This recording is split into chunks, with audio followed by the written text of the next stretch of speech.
Hello বন্ধুরা, কেমন আছো তোমরা সবাই? আমি তো ভগবানের কৃপায় বেশ ভালো আছি। যেহেতু এখন শ্রাবণ মাস চলছে, সেহেতু বাবা মহাদেবকে এইভাবে আপনারা অভিষেক করতে পারেন। আমি সোমবার কিভাবে বাবা মহাদেবের অভিষেক করি সেই নিয়েই থাকছে এই ভিডিওটা। তো ভিডিওটা প্রথম থেকে অবশ্যই দেখুন আপনারা। বাবা মহাদেবের অভিষেক করার পূর্বে সবার প্রথমে একটা ঘিয়ের প্রদীপ জ্বালিয়ে নেবেন আর একটা ধূপ অবশ্যই জ্বালিয়ে নেবেন। আমি পঞ্চামৃত দিয়ে বাবা মহাদেবকে অভিষেক করাবো, সেহেতু আমি সবগুলো একসাথেই মিশিয়ে নিচ্ছি।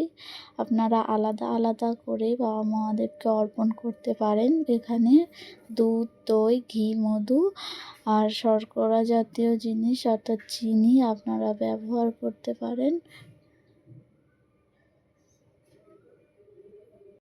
আজকে বাবা মহাদেবের অভিষেক করার আগে আমার একটা ভুল হয়ে গেছে।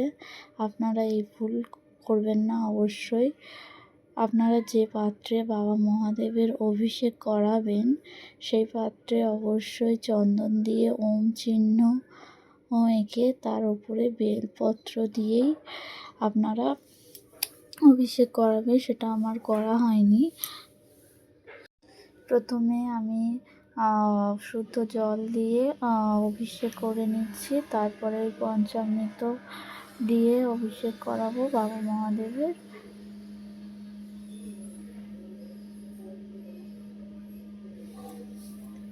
শিবলিঙ্গে কিভাবে অভিষেক করতে হয় আপনারা অবশ্যই জানেন, তো দেখে নিন একবার।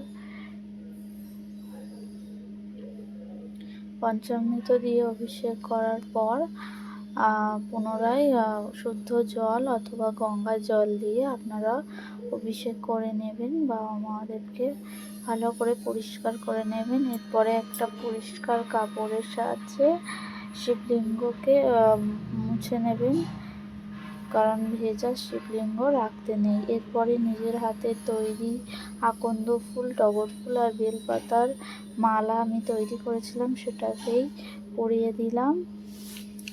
এবার বেজোড় সংখ্যা অর্থাৎ 1, 3, 5, 7 বেলপত্রে আপনারা চন্দন দিয়ে বাবা মহাদেবকে অর্পণ করুন। এর সাথে বাবা মহাদেবের আকন্দ ফুল, ধুতরা ফুল, নীলকণ্ঠ ফুল আপনারা অর্পণ করতে পারেন। দুর্বাও বাবা মহাদেবকে অর্পণ করবেন অবশ্যই।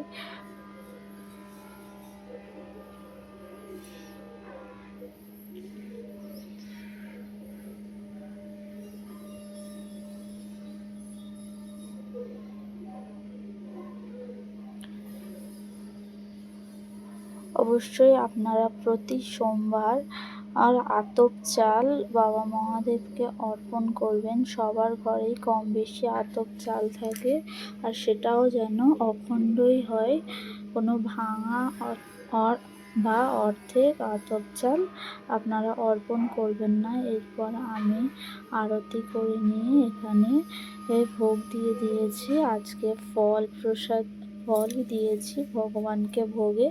তো ভিডিওটা কেমন লাগলো, যদি ভালো লাগে অবশ্যই একটি লাইক করে চ্যানেলটি সাবস্ক্রাইব করে পাশে থাকবে।